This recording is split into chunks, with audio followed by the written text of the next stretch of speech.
First question of chapter 3. Find the value of k if following pair of linear equations has unique solution. Equation आपको दिया हुआ है, unique solution की condition आप जानते हैं, a1 upon a2 not equal to b1 upon b2, तो 3 upon 4 not equal to b1 की जगह के ये गलती ना होने पाए -2 और आपका हो जाएगा 4k is equal not equal to -6, k is equal to -6/4 and this is your answer, not equal to -3/2। जैसे इस क्वेश्चन में बोला यूनिक सोल्यूशन, वहां एक चीज और लिख के आ सकती है कि find the value of k if the following pair of linear equation intersect each other. Unique मतलब इंटरसेक्ट ही तो होता है, इनका ग्राफिकल रिप्रेजेंटेशन करेंगे तो इंटरसेक्ट। अगले क्वेश्चन चलते हैं। Which of the following is not consistent, जिसको आप नॉट कंसिस्टेंट मीन्स इनकंसिस्टेंट भी कर सकते हैं। एक तो होता है कंसिस्टेंट, तो कंसिस्टेंट में दो आते हैं, यूनिक और infinite. a1 upon a2 not equal to, तो यहां पर आप देखेंगे a1 अपॉन a2 आएगा 2/1, b1/b2 क्या आएगा 4/3 नॉट इक्वल, इसके पास है यूनिक, ये है कंसिस्टेंट।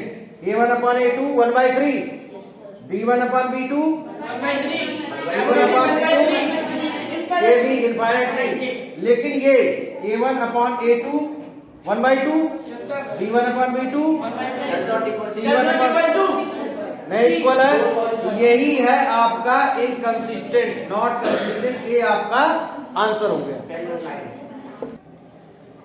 ये आपको 3 इक्वेशन दिए हुए और आपसे पूछा जाए कि भाई किसमें इनमें बताइए टाइप्स ऑफ ग्राफ क्या बनेगा अगर आप ग्राफ बनाओगे, तो इसके केस में lines will intersect, unique solution है ना, इसमें लाइंस विल बी कोइंसिडेंट एक के ऊपर से दूसरी, और यहाँ जो इनकंसिस्टेंट है पैरेलल लाइन। क्लियर है?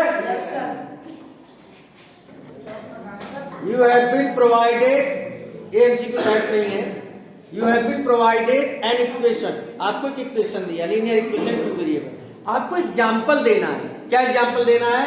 एक ऐसी लाइन का, इस लाइन का और जो एग्जांपल दोगे उन दोनों में यूनिक सोल्यूशन हो, तो यूनिक सोल्यूशन कंडीशन क्या होती है? a1 upon a2 not equal to b1/b2। आपकी मर्जी है, आप 5 का 2 गुना कर ले, 3 गुना कर ले, 4, जैसे मान लो पता है कोई बच्चा के समय तो 4 गुना कर रहा हूं, 20x लिख दिया। अब इसका 4 गुना यहाँ -12 मत लिखना, इसके अलावा आप कुछ भी लिख सकते हो। मैं ये क्यों कह रहा हूं कि -12 मत लिखना, यहाँ भी लिख लो -1, कोई फर्क।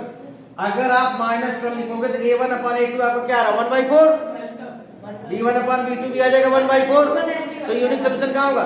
-12 के अलावा कुछ भी लिख दो, +12 लिख दो, +20 लिख दो, 30 लिख दो, 8 लिख दो, 7 लिख दो, इसके पास यूनिक सोल्यूशन होगा, क्योंकि a1 upon a2 not equal to b1 upon b2। सबसे इजी ये वाला होता है, इनफाइनाइटली मैनी सोल्यूशन। सर मैं 2 से मल्टीप्लाई करूंगा सब में, कर लो भाई, 10x -6y, यहाँ तो सीधा सीधा है a1 upon a2 equal to b1 upon b2 equal to c1 upon c2। Multiply आप किससे करते हो, इससे कोई फर्क नहीं पड़ता। कोई बच्चा कह रहा सर मैं तो 10 से मल्टीप्लाई करने चाह रहा हूँ, करो भाई, ध्यान रखना नो सोल्यूशन है, 10 5 50x -30y, लेकिन यहाँ -20 नहीं आना चाहिए, क्योंकि नो सोल्यूशन के केस में क्या होता है? a1 upon a2 equal to b1 upon a2 not equal to 0। यहाँ पर -20 के अलावा कुछ भी लिख दो।